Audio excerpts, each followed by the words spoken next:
Hello everybody, and welcome to my first, as I call it, speed model with commentary.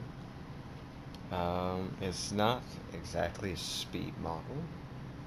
I'll be speeding through some parts that I don't need to explain, but as the title proclaims, it's pretty much just a video of me doing my thing in Blender and me going to explain everything on clips that I've already recorded.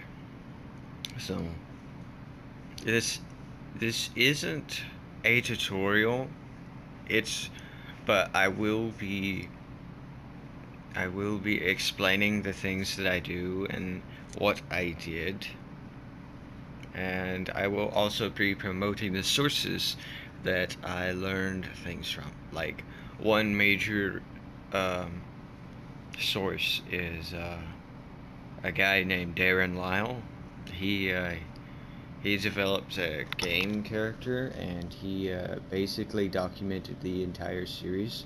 I'll be promoting him because he was a big help in helping me to learn what I needed to do. Of course, we don't talk, we don't know each other.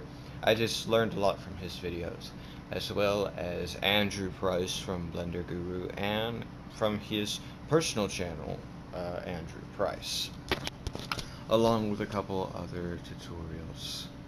Now, I will tell you right now, I didn't record absolutely everything. I'm still kind of new to this.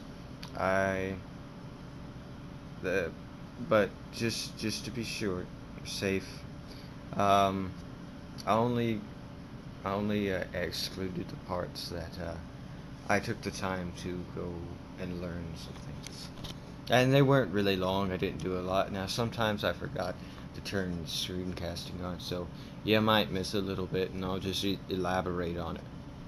So, with all that being said, I think that pretty much summarizes what you should expect in this video, and hopefully what I'll do in videos in the future. So, without further ado. Alright, so I don't really do this any different than many, or really hardly anybody, I guess. I'd say I do this pretty normally. I start out with a cube, I subdivide it once, and I select one side, pretty much the side that I feel comfortable with. You could select any side you want. And I pretty much just go from there. And I make the fine edits. Like, this is one of the most important parts, because this is going to be the base. And there's one thing you should know real quickly. My specs. The specs to my computer. They aren't even Blender's minimum requirement. And I've managed to do everything that I've done so far in Blender pretty fine, I guess. There was some learning curves. I pretty much just work with it.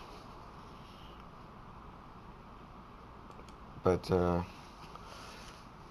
that really doesn't slow me down. But this does mean that I work on low poly meshes, so that's pretty much what I do. I use subdivide or subdivision surface and multi-resolution very carefully, because I could really risk crashing my system, or Blender. I wouldn't say my system, Blender is what's going to crash, because my computer can actually handle a lot of things despite its specs.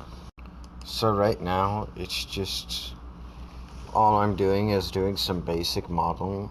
Now, one thing you should really note right now is like I've said before, I'm still kind of new to this. I make some mistakes along the way, which is why I don't recommend you copying everything I do.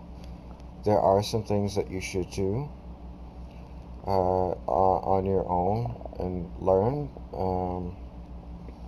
Now, if you notice right there, I just, on the inside of his legs, I merged the two faces on the other side. I do that to lower the poly count. Anything that you do,